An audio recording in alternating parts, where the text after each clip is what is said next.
नमस्कार दोस्तों, मेरा नाम है दिलीप और आज मैं भारतीय अर्थव्यवस्था जो आकर आईएएस के जो नोट्स है मेंस के उस बुक का रिव्यू कराऊंगा। तो देखते हैं कैसा है इसमें।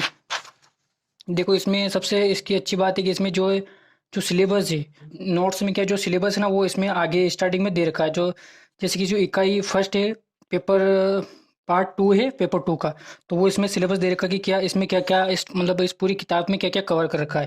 तो ये सिलेबस दे रखा है, यहाँ पर देख लेना। भारतीय अर्थव्यवस्था का परिचय दे रखा। भारत में कृषि उद्योग एवं सेवा क्षेत्र के मुद्दे एवं पहल। भारत में राष्ट्रीय आय की गणना। भारतीय रिजर्व बैंक एवं व्यापारी बैंकों के कार्य। वित्तीय समावेशन, मौद्रिक नीति। अच्छी कर प्रणाली की विशेषताएं। प्रत्यक्ष कर, अप्रत्यक्ष कर, सब्सिडी, नगद लेन देन।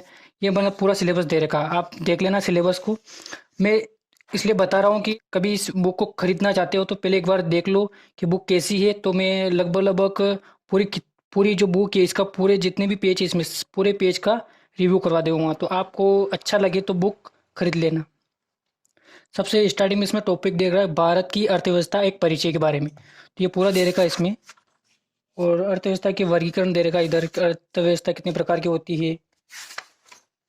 और ये उत्पादन के साधन, कृषि, और उसके बाद फसल, उसके प्रकार, भारतीय कृषि की विशेषताएं दे रखी। भारत में कृषि से संबंधित मुद्दे। और उसके बाद ये देखो, इसमें मतलब अभ्यास प्रश्न के लिए मतलब जो आने की संभावना है क्वेश्चन की, तो जो टॉपिक दे रखा है उसके बाद 3 नंबर के हिसाब से, 5 नंबर के हिसाब से और 11 नंबर के हिसाब से इन्होंने पीछे क्वेश्चन भी दे रखी है। और जिससे भी आप मतलब अपना आंसर राइटिंग भी आप साथ साथ कर सकते हो उसके। उसके बाद दूसरा टॉपिक है भारत की औद्योगिक नीति एवं प्रमुख उद्योग। इसमें देखते हैं। और इसके बाद लघु तथा कुटीर उद्योग। और लघु कुटीर उद्योग की समस्या है, भारत में लघु कुटीर उद्योग के विकास है तो सुझाव दे रखे हैं इसमें। और तीसरा टॉपिक है अपने पास भारत में सेवा क्षेत्र। और उसके बाद चैप्टर है आत्मनिर्भर भारत। उसके बाद फिर है भारत में राष्ट्रीय आय की गणना।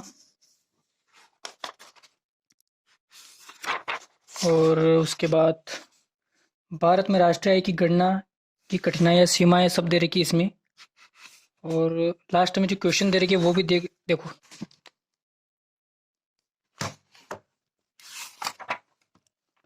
उसके बाद भारत में बैंकिंग व्यवस्था देखिए, भारतीय वित्तीय प्रणाली।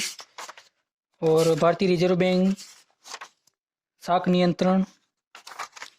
इसके बाद वाणिज्य बैंक तथा वित्तीय संस्था है, क्या क्या है ये सब पूरा दे रखा है इस। और भारत में मौद्रिक प्रसरण प्रभावी क्यों नहीं है। ग्रामीण शाखा में वाणिज्य बैंकों की भूमिका। वित्तीय समावेशन। उसके बाद गैर बैंकिंग वित्तीय संस्थाएं कौन कौन सी है, ये हमारे जो अभी सिलेबस बताया उसमें एक टॉपिक है तो वो पूरा दे रखा है इसमें। और उसके बाद महत्वपूर्ण वित्तीय, ये लास्ट में फिर क्वेश्चन दे रखे 3 नंबर के हिसाब से और 5 नंबर के हिसाब से और 11 नंबर के हिसाब से। फिर उसके बाद अगला टॉपिक है भारतीय कर व्यवस्था, मतलब कर की व्यवस्था कैसे है वो पूरा दे रखा है इसमें। और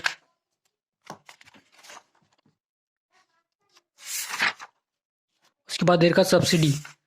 अगला टॉपिक है सब्सिडी। सब्सिडी का पूरा दे रखा है इसमें। सब्सिडी किस प्रकार से कार्य करती है वगैरह जो भी है वो सब कुछ पूरा दे रखा है इसमें। उसके बाद लास्ट में फिर वही काम, वो भी 3 नंबर के हिसाब से, 5 नंबर के हिसाब से और 11 नंबर के हिसाब से दे रखे हैं इन्होंने क्वेश्चन। और उसके बाद नगद लेन देन अगला टॉपिक। और उसके बाद राजकोषीय नीति कैसी है वो दे रखा। और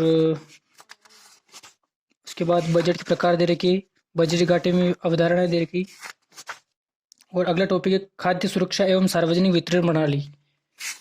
ठीक है। उसके बाद दे रखा कि सार्वजनिक वितरण प्रणाली समझा रखा उसने। उसके बाद भारतीय खाद्य निगम। और फिर अभ्यास प्रश्न, फिर क्वेश्चन दे रखे लास्ट में पीछे। ठीक है। और भारतीय अर्थव्यवस्था की वर्तमान प्रवृत्तियां एवं चुनौतियां क्या क्या, ये टॉपिक दे रखा। उसके बाद फिर ये जैसे गरीबी, उसका एक पार्ट है गरीबी। और उसके बाद गरीबी के प्रकार, गरीबी रेखा का निर्धारण कैसे होता है। और भारतीय अर्थव्यवस्था पर प्रभाव क्या पड़ता है वो सब। और उसके बाद ये फिर लास्ट में क्वेश्चन दे रखे जैसे कि 3 नंबर के हिसाब से गरीबी सूचकांक क्या है, सापेक्ष गरीबी क्या होती है, गरीबी के दुष्चक्र क्या होते हैं, ये सब इन्होंने दे रखा 5 नंबर के हिसाब से, 11 नंबर के हिसाब से। और अगला टॉपिक है अपने पास बेरोजगारी, वो दे रखा है इसमें, और भारत में बेरोजगारी के कारण ये दे रखा। और मतलब जो सिलेबस में है, जो अपने एमपीपीएससी जो मेंस का जो सिलेबस है उसके बिल्कुल सेम सिलेबस के हिसाब से इसने दे रखा पूरा। मनरेगा दे रखा, और स्टेट ऑफ इंडिया, ये कुछ पार्ट है उसके, कौशल विकास योजना, और ये क्षेत्रीय असंतुलन, ये टॉपिक है, ये भी दे रखा पूरा। क्षेत्रीय असंतुलन के प्रभाव, उसके आधार, ये फिर लास्ट में क्वेश्चन दे रखे। और उसके बाद भारत का अंतर्राष्ट्रीय और भुगतान संतुलन टॉपिक है। इसके बाद ये फिर इसके टॉपिक है, इसके सब टॉपिक है ये। और एक और टॉपिक है उसके बाद, भारत के विदेशी व्यापार की वर्तमान प्रवृत्तियाँ, विदेशी पूंजी की भूमिका क्या है। और उसके बाद बहुराष्ट्रीय कंपनियां वगैरह दे रखा है, एक टॉपिक है मेंस का। और भारत में प्रत्यक्ष विदेशी निवेश, ये भी एक मेंस का टॉपिक है, ये भी दे रखा पूरा।